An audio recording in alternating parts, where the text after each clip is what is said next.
1861 to 1865. The Civil War raged in its conflict of belief and ideology. The North and South, Union and Confederacy, fought for their ideals. This great rebellion split the country in half, causing almost as much damage to the land as to the people. What caused this war? Where did the war start? Where did the first shots of this war of such magnitude occur? According to recognized history, the first shots of this war occurred on April 12, 1861, during the Confederate bombardment of Fort Sumter, located in the inlet of the Charleston Harbor, South Carolina. Of course, that is only recognized history. Only 4 months before this historical bombardment, an encounter occurred between Union soldiers and a portion of South Carolina militia, the Citadel. This encounter qualified as violent, as weapons, 24-pounder siege guns were used. This incident today is known as the firing on the Star of the West, but only to the few who know of it, because just as important events in history have been obscured or excluded, this event was left out of history and denied of its recognition.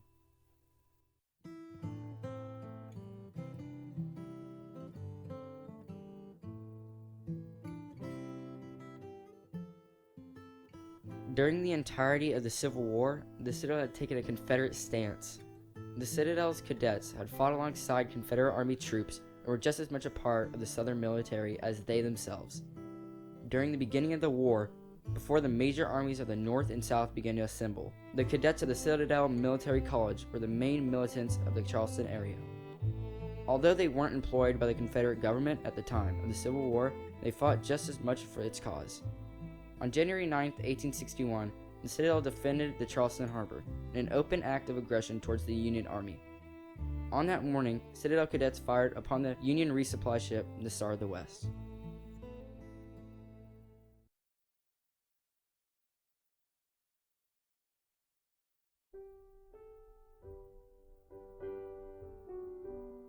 "5 days had scarcely elapsed after the passage of the Ordinance of Secession when Major P.F. Stevens, then superintendent of the Citadel, received orders from Governor F.W. Pickens to take a detachment of cadets and 4 24-pounder siege guns to Morris Island.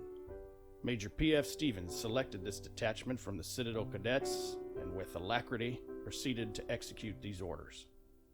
By steamer, our force was conveyed to an inlet of the island. There our force disembarked. Cannons were unloaded and drawn across the island to a point selected for the fort and facing the channel. A loaded ship, loaded with soldiers, military supplies, and provisions, had already left a northern port, Fort Sumter, her destination. W.S. Simpkins, of the senior class, was on the parapet of our little fort.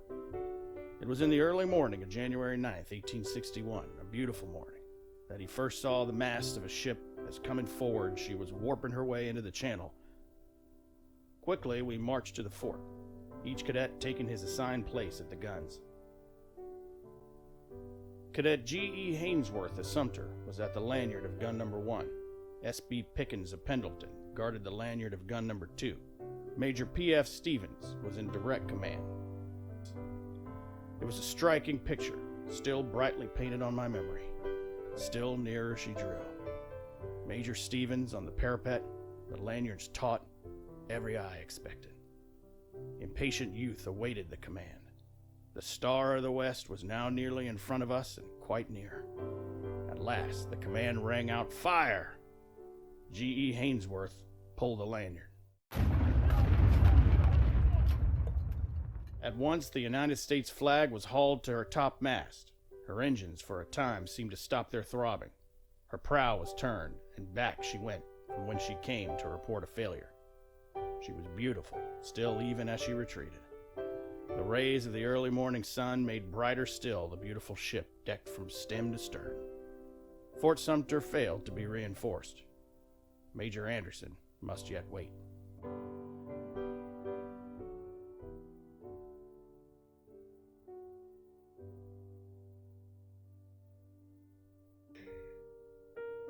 This Star of the West was sent to the Charleston Harbor to resupply Fort Sumter, which resides in the center of the inlet. Because of the efforts of the cadets, the Union Army failed to resupply their garrison at Fort Sumter. As a result, 4 months later, they would be unable to defend themselves against the Confederate bombardment of Fort Sumter. On April 12, 1861, Confederate troops from batteries around the Charleston Harbor fired their artillery upon the Union-occupied Fort Sumter. These batteries, including Fort Johnson, Cummings Point, and Fort Moultrie, all rained solid and explosive shot on Fort Sumter. During the 34 hours and 3,000 shots, no Union or Confederate soldier was killed. If there wasn't a single casualty at both the firing on the Star of the West and the bombardment of Fort Sumter, why would the Battle of Fort Sumter even be considered a battle? What differentiates these two encounters from each other? What criteria must an encounter even meet to become a battle?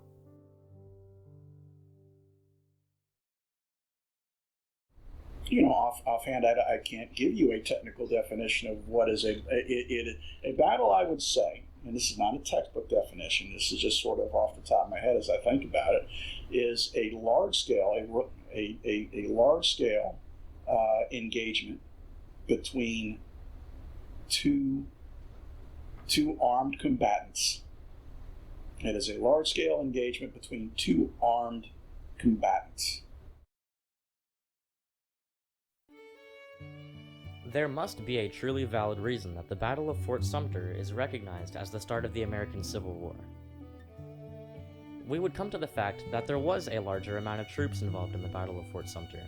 The total difference of troops from the Battle of Sumter than the firing on the Star of the West was somewhere between 2,000 to 2,500 troops, the Battle of Fort Sumter involving more.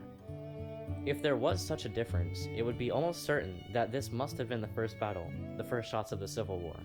Until we realized that of the 3,000 troops that were present during the Battle of Fort Sumter, only a mere 3%, 86 troops were Union soldiers.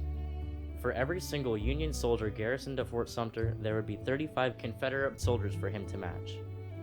During the firing on the Star of the West, there was about 350 soldiers present, about 40 of them being cadets.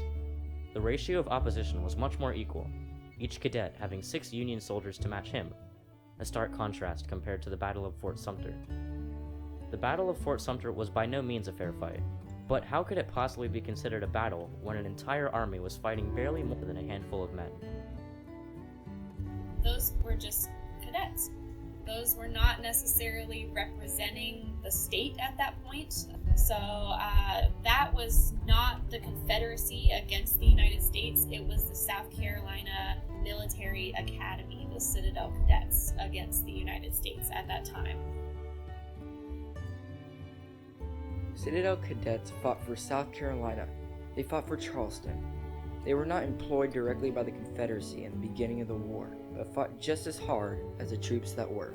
They were primary military representation of South Carolina, the unstable South Carolina that was the first to secede, and certainly fronted the Confederacy in its early days.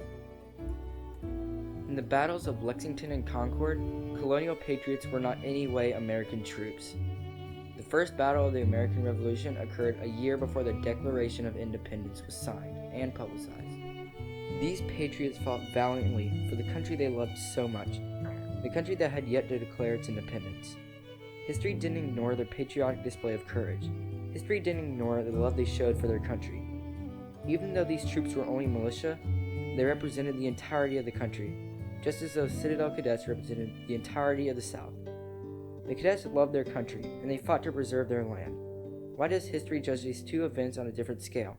Why have those cadets who fought for what they believed in on that January morning been suppressed in history, almost forgotten? Those men that repelled the Star of the West on that January day defined the course of modern history. Their performance absolutely paved the way for the rest of the war, the outcome of the war breaking every barrier in every aspect of human life. Civil rights were suddenly looked upon, slavery was ended, industrialism rose, and the values of the United States were redefined. Those cadets who fought as valiantly as their ancestors are now almost forgotten. Their repression in modern history is certainly disrespectful to them and their efforts. By changing our recognized history, we can respect the ancestors that laid the foundation for our country and truly embrace history as it should be remembered.